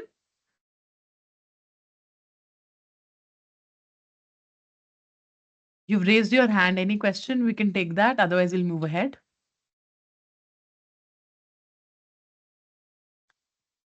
Okay, so moving ahead, we have certain characteristics of a good leader also. क्या characteristics अभी again बहुत बारी हमने किया है, but ये सारे आपके लिए required हैं क्योंकि आपके एग्जाम में इसी टाइप के क्वेश्चंस ही आते हैं. So we'll take it up again. Your characteristics of good leader include it is an interpersonal process in which manager is into influencing and guiding workers towards attainment of goals. दोनों जगह अगर आप देखें तो focus है उस गोल को attain करना, भी फोकस है उस गोल को अचीव करना जो दिया जा रहा है आपको by the people who are working in the organization or whatever is the goal of the organization in general. Now, characteristics of good leader also denote a few qualities to be present in person, which include intelligence, maturity, and personality. Personality is equally important, and इसीलिए कहीं ना कहीं हम बोलते हैं कि आपका inherited है, क्योंकि आपकी personality inherited ही है. लेकिन जिस हद तक आपकी पर्सनैलिटी को फर्निश और एनहांस किया जा सकता है, वैसे ही लीडरशिप को भी किया जा सकता है. और पर्सनैलिटी क्यों इंपॉर्टेंट है? हर एक पर्सन के अपना way of living, way of thinking, way of delivery होता है.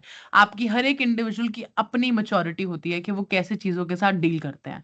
वही आपकी कैरेक्टरिस्टिक है of being a good leader. For example, if you have an employee who's having a lot of family issues, maybe parents are old, they're struggling, and you have to be there for the organization also, and you're a very effective employee. आप बहुत अच्छे से, बहुत मेहनत से काम करते हैं. आपके लीडर को मच्योर होना पड़ेगा ये समझने के लिए कि this is not the right time to burden you up with a lot of work, right? This is probably a time when you need to give chance to the employee to be with their family, to be at home, to be at peace, to not be too much stressed and worked out at the workplace, because certain times family becomes important, right? So वो maturity आना is only possible with experiences. Maturity is not something which comes with age at all. Maturity comes when you experience different things in your life, irrespective of the age. जब आपको समझ में आने लग जाता है कि ये सिचुएशन आपकी पर्सनालिटी पे, आपकी लाइफ पे इन जनरल कैसे इम्पैक्ट करेगी. Right?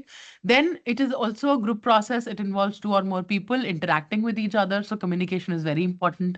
Without effective communication, आधे से ज्यादा काम जो है आपकी लीडरशिप के अंदर, जब आप डिलीवरी नहीं ले पाते किसी एक पर्टिकुलर पर्सन से, तो उसमें प्रॉब्लम कम्युनिकेशन की ही होती है. क्योंकि एक एम्प्लॉय दूसरे एम्प्लॉय को कम्युनिकेट ही नहीं कर पाता कि मुझे करना क्या है.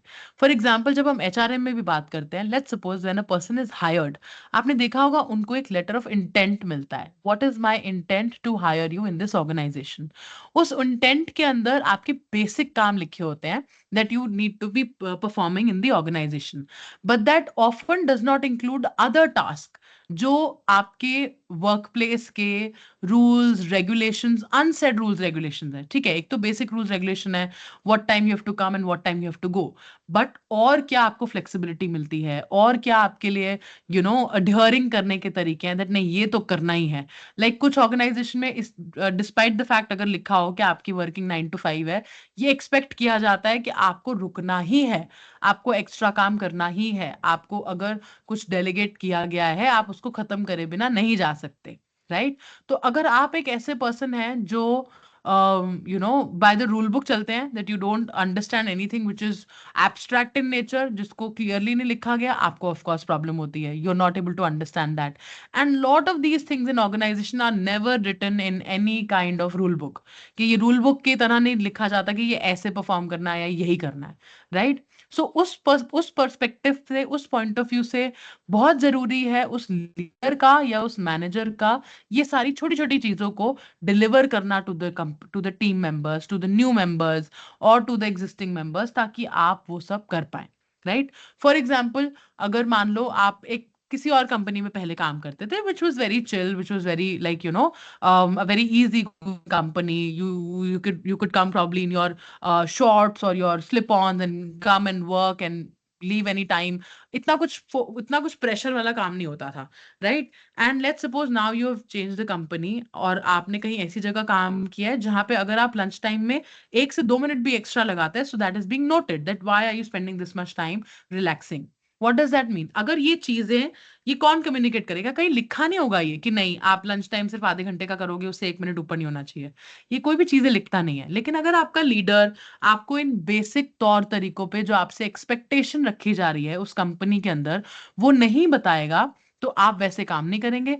And when it comes the time जब आपको अप्रेजल मिलना है, आपका अप्रेजल अच्छा नहीं होगा. Why? Because you have not performed as per the expectation of the company, right? So a lot of times communication becomes a very important thing for any issues related to motivation of a particular employee, because to a large extent जो उनसे expectation रखी जा रही है, उसको अगर वो clear picture में नहीं समझा पाए कि मुझे चाहिए क्या आपसे, वही आधे से ज्यादा चीजों का कारण होता है कि कंपनी में वर्कर्स या एम्प्लॉयज खुश नहीं रहते काम करने के लिए, बिकॉज वो उतना लेवल ऑफ कमिटमेंट प्रोवाइड ही नहीं कर पाते, right? So hence it is very important that you interact with each other and you tell it. ऐसा नहीं है कि ये सारी चीजें आप जिस दिन आप हायर हुए, जिस दिन आपका पहला दिन हुआ, आपकी ओरिएंटेशन के टाइम पे आपको लीडर ने बिठाया और बोला देखो लंच टाइम इतने बजे से इतने बजे तक करना. ऐसा नहीं होता. These are not the things that you tell in written also, for that matter. These are not the things that you tell with a very crisp way of, or a clarity way of talking also. You have to let it slide in as and when that person works in the organization. So lunch कर रहे हैं, बैठे हैं, आप चले गए, आप बोला अच्छा जनरली ना यहाँ प्रेफर नहीं करते कि इतना लंच हो, आप उतना ही टाइम रखा करो. And to a large extent employees learn from others behaviour also. वो लोगों का बिहेवियर देख के कि सब उस टाइम उठ गए, फिर then they interact and then they get to know. But जितना वो लीडर कम्युनिकेट करता है, उससे ज्यादा आपको ऑब्जर्वेशन से भी समझ नहीं आता. आप ऑब्जर्वेशन से यू हैव डाउट्स कि यार मैं कहाँ फंस गया, but with communication you get a clarity on what is the reason behind this expectation from me, right? That is why interaction between people is equally important. Then a leader is also involved in shaping and molding the behavior of the group towards accomplishment of organization goals. आपको जैसे अभी जब बात करी हमने कि आपके जो लीडरशिप स्किल्स हैं वो आपकी इनहेरिटेड होंगी या बिल्डअप होंगी, उसी तरह से जब मैंने उसमें बोला ना कि आपको एक्सपोजर की जरूरत है वहां पे, वही एक्सपोजर आपका लीडर, एक अच्छा लीडर अगर आपके पास होगा, वो आपको वो एक्सपोजर देगा एज अ टीम मेंबर, ताकि आप कल को लीडर बन सके. And that is what is the main role of a leader also, to create more future leaders. Manager का रोल ये नहीं होता. जब भी आप मैनेजर पढ़ेंगे उसमें कहीं नहीं लिखा होता कि, और मैनेजर या फिर लीडर स्लैश बॉस, ये जो टर्म्स दी जाती हैं, एक बॉस कभी नहीं चाहता कि आपके बाकी इंप्लॉयज एक अच्छे लीडर्स बने फ्यूचर में, बल्कि वो आपको एक अच्छे followers बनाते हैं. But a good leader always makes good leaders in future. They build such a skill set in you. They give you all so much of exposure that you push your limits, you push your boundaries, and you become a good leader yourself. And apart from that, leadership is also situation bound. There is no best style of leadership, like we mentioned before also, and it all depends upon tackling with the situations. क्या situation है, किस type का person है, किस type के लोग हैं. हो सकता है मान लो अगर आपको कोई टीम को काम देना है, and that team is very very effective and very motivated team, आप उनको उसी टाइप के काम दे. आपने उस मोटिवेटेड टीम को काम दे दिया कि देखो मुझे ये टेबल यहाँ से यहाँ चिपका के दे दो, वो इंटरेस्टेड ही नहीं होंगे. बट अगर आपने उस टीम को काम दिया of something more innovative, something more different, that is when they will be more like willing to perform that particular task. This is what the characteristics of leadership are. Is it clear to everybody? यहाँ तक कोई issue तो नहीं Yes. है, कोई problem तो नहीं है? Any questions so far that you have?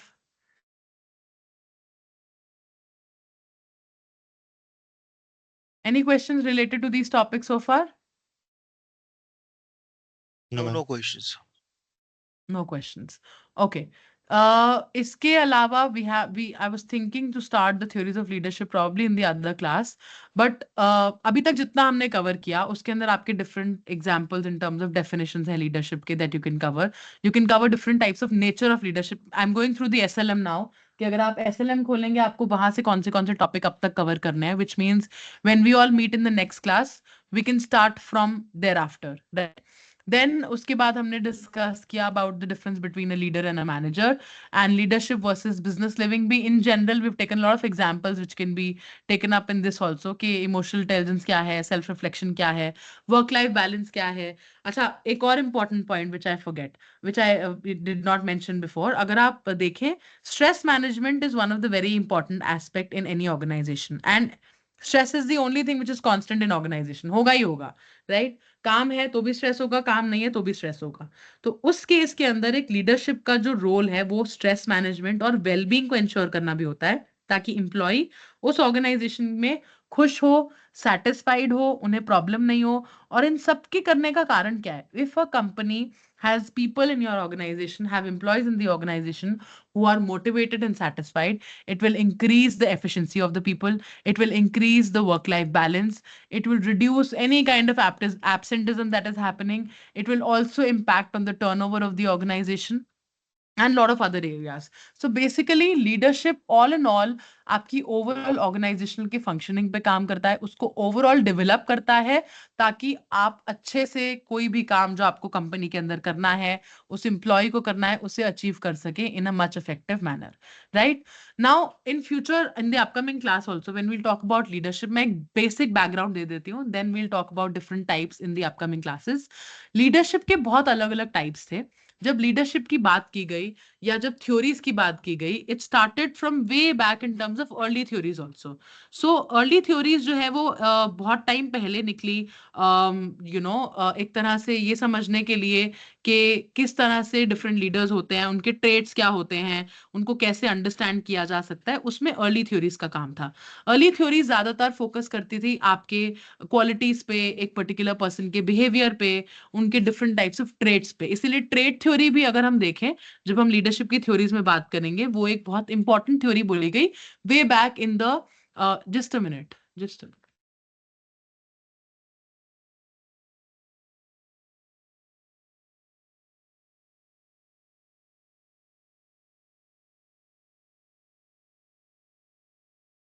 Okay, so when we talk about the early theories of leadership, early theories में trade theory या traditional theories way back आपके 1900 यानी कि उससे पहले, एक तरह से मिड 1800s के टाइम जब चली, तो उनका कोर एरिया था।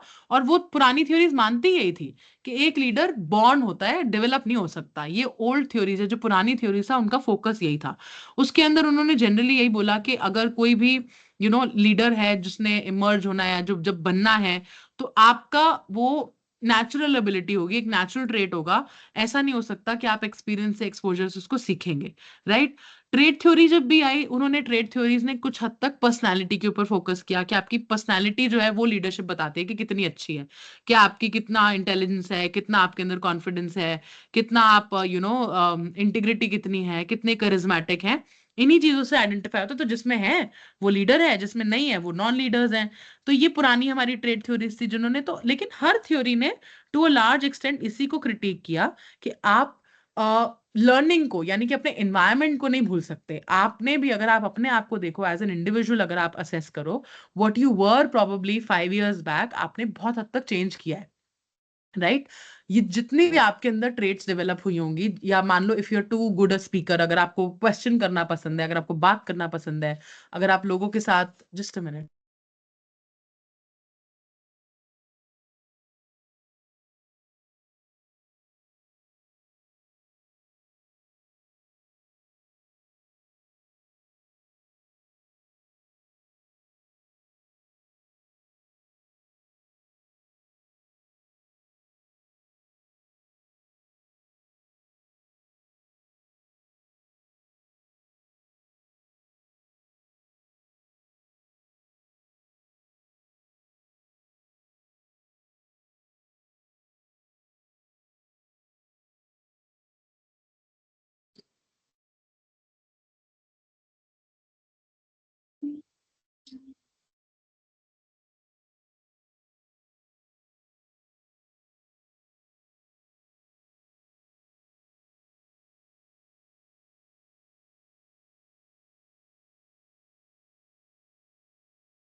Right, sorry.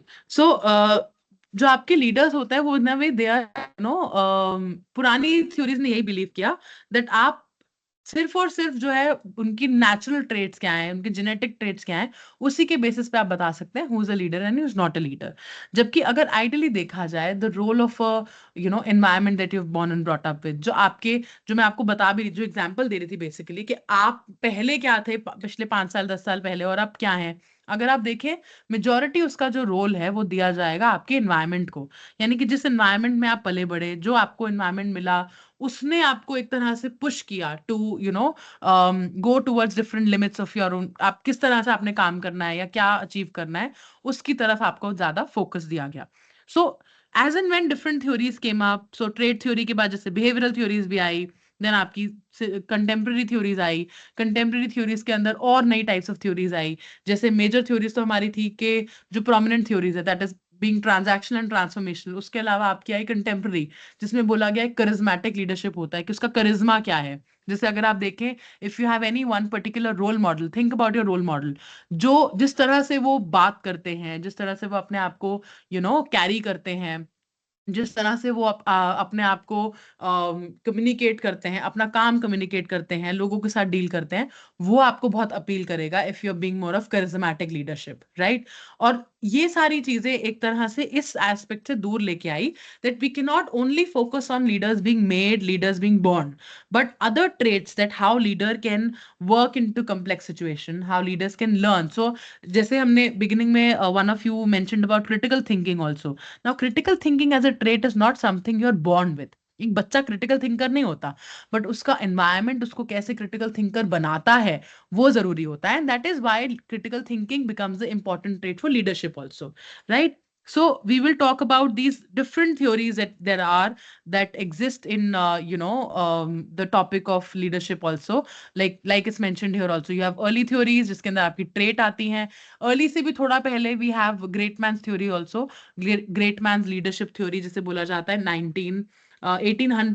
1800s के अंदर कभी आई थी, जिसके अंदर main यही बोला गया था कि आपके लीडर्स जो है वो बॉर्न एंड ब्रॉट अप होते हैं, नेचुरल लीडर्स होते हैं, कोई भी लीडर डेवलप नहीं हो सकता। उसका one of the example, I don't want to go political in terms of example, but that is one I can think of. Indira Gandhi was termed as a very good leader. For many people, she was one of the best leaders. But her successors never came out to be a good leader in terms of different traits and experiences that they've done, right? Across their tenures or whatever it is, they have not turned out to be a effective leader for many other people. I'm not saying आप may be उनको अच्छा leader believe करते होंगे, नहीं करते होंगे, but एक differentiation अगर देखो, उनका leadership trait was very different than that.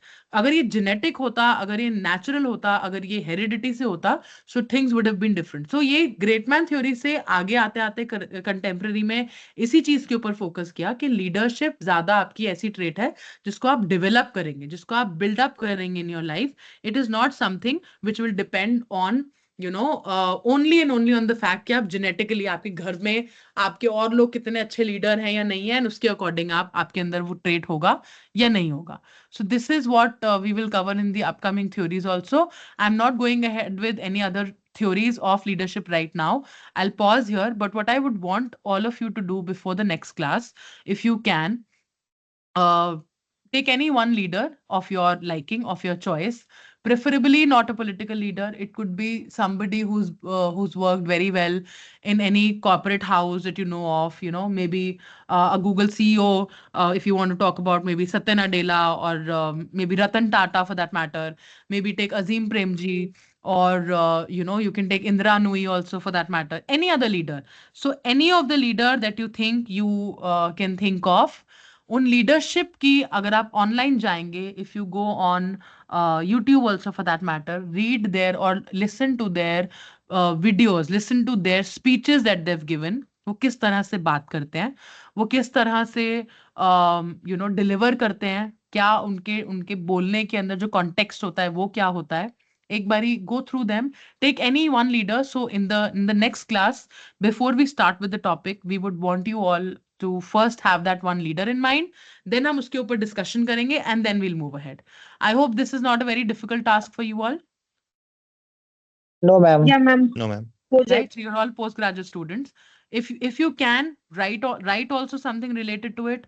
Now this will help you in two ways. First, to understand the leadership style of that one particular person, कि उनका style क्या था. Second, whenever you have a question in your paper and आपको मान लो कोई भी question पूछा जाता है on leadership, irrespective of what is the question, it will give you a good context to write as a case in your answer and to elaborate it with respect to more ideas of a person that you have heard yourself. सो ये थोड़ा आपके लिए may be it could be one good influencer of Instagram that you like, जो आपको लगता है ये एक रोल मॉडल है या एक लीडर है और मुझे इसकी बात करना चाहिए. May be it could be a Bollywood star for that matter if you want. Anybody of your liking, of who, or somebody who you're attracted towards because of the way they are carrying themselves, of what they're saying, जो वो बोलते हैं आप सुनना चाहते हो. मान लो आपकी you scroll on Instagram and it comes, उस वन पर्टिकुलर पर्सन ने कुछ बोला और आप वहां रुके and you want to listen to that person irrespective, हो सकता है आप वो रील दोबारा देख रहे हो. तो वो ऐसी क्या चीज है that you pause over that person and you want to continue to listen to what he or she is saying again and again. So take that one leader, write about that one leader कि leadership traits इसके क्या थे, and then we will discuss in the next class also when we take it ahead. Is it clear? Yes, ma'am. Okay. So अगर आप अपने SLM में जाएं, we will be taking up from page 13 to 14 onwards. We will be starting in the next class where we talk about 2 to 3 theories of leadership. I think we will be able to cover by the next class. ठीक है? And then we will go to myths of leadership also. हाँ जी. And we don't have SLM now. We have कोई not बात नहीं बच्चे, received it. कोई बात नहीं. अगर आपने ऑनलाइन नहीं रिसीव किया, you will be able to check it on SOL website also. आपने SOL की वेबसाइट देखी है? Yes, ma'am. तो SOL की वेबसाइट पे जाएंगे, you will have that SLM there only. Okay. Or what I can do is, let me do one thing. Wait. Just a minute. Downloads. MB study में ma'am, CBC में. वो तो मुझे पता है बच्चे, वो तो आप ढूंढ सकते हैं. But what I'm trying to do is, I'm giving you here only if I'm able to upload that. इसमें अभी अपलोड नहीं हो पा रहा. I think I'll try and upload it on the chat box. मैं हो शेयर कर सकता है दूंगा वहां हो ग्रुप जाए. में इनको Sorry. सारे. मैम ग्रुप में शेयर कर दूंगा इनको बुक्स जो हाँ, भी आप ग्रुप में शेयर कर देना. दिस टाइम मैंने आज SLM रेफर नहीं किया. In the from the beginning मैंने इन जनरल आपको एक बैकग्राउंड दिया है, बट SLM के टॉपिक्स कवर हुए हैं. If you want, at the end of the topic of leadership I will give you the presentation also. So अगर आप देखें आज की टॉपिक में भी, जैसे मैंने एक स्लाइड ली खाली and then we wrote certain topics on that is why I am saying अगर आप अगली क्लास में ये लीडरशिप वाले आइडियाज लेके आएंगे, हम ऐसे ही एक प्लेन स्लाइड के अंदर उस पर लिख के अपने आइडियाज उस पर इनपुट करेंगे और वही स्लाइड मैं आपको वापस दे दूंगी ताकि आप उसको अपने आंसर्स के लिए यूज कर सकें. Okay ma'am. Ma'am PPT share कर देना ये वाली. पीपीटी मैं आपके साथ शेयर कर दूंगी, no problem. PPT Yes, the moment will finish the class of leadership, मैं आपको लीडरशिप की पीपीटी शेयर कर दूंगी. बेसिकली अगर आप SLM में जाएं, so when I will finish up your behavioural theories and myths about leadership, then आपको वो यूनिट की पीपीटी मिल जाएगी. फिर नेक्स्ट जब करेंगे तो या एंड ऑफ दोस्त पे सारी पीपीटी मैं आपको दे दूंगी. That's not a problem with me. Yes ma'am. Share आपको पिंक किया होगा मैम, देख लेना आप मैसेज में. कहाँ पे पिन किया है बच्चे? मैम यहीं इस पे चैट में? अच्छा, आपके टीम्स पे, राइट? MS टर्म्स पे देखना. हाँ, राइट, गॉट इट. तो आप माइक्रोसॉफ्ट टीम्स में सब एक्सेस कर सकते होगे, वहीं पे आपको मिल जाएगा. इनफैक्ट अगर आप ये भी चाहते हैं, SLM वहां पे आपने अपलोड कर दिया ना बच्चे? Yes ma'am. SLM मैम आज कर दूंगा मैं सारे. ठीक है, डन. बाकी भी कोई अगर रेफर करना चाहता है तो आप SL की वेबसाइट पे जाके कर सकते हो. Okay ma'am. ठीक है. Any other question, any other confusion, any problem you have? Ma'am मैं WhatsApp पे कर देते हाँ, मैम. PPT, मैं शेयर कर देता सबको. बच्चे व्हाट्सएप पे तो नहीं, मैं आपको जो फैकल्टी है ना उससे मेल करवा दूंगी. हाँ मैम करवा देना, आप सर से करवा दो, आनंद सर से चाहिए. ओके थैंक ठीक यू है. Ma'am. Eight the end of the class सारी क्लासेस जब खत्म होंगी तब पीपीटी में करवा दूंगी. अभी शुरू में नहीं करेंगे. ठीक है. Meanwhile, if you have still doubts, if you want to take up this paper in terms of specialization, take a call, be final, so that आगे वाली classes में at least we have consistent students who are joining the class. ठीक है? Okay ma'am. Right. Thank you. Welcome Thank ma'am. you. Great session ma'am. Thank you so much. Thank you.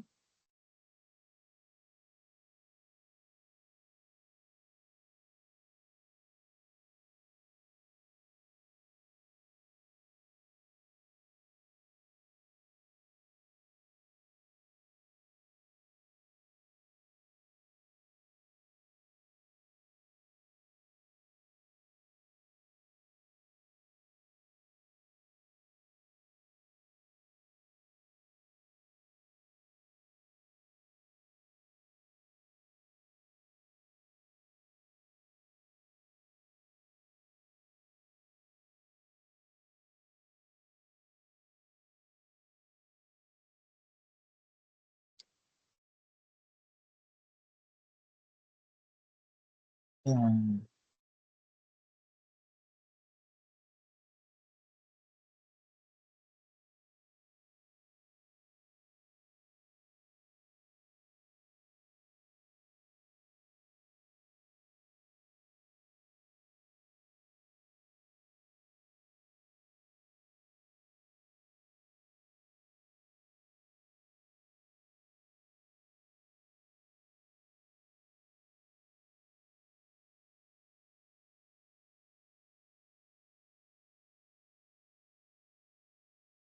Hmm,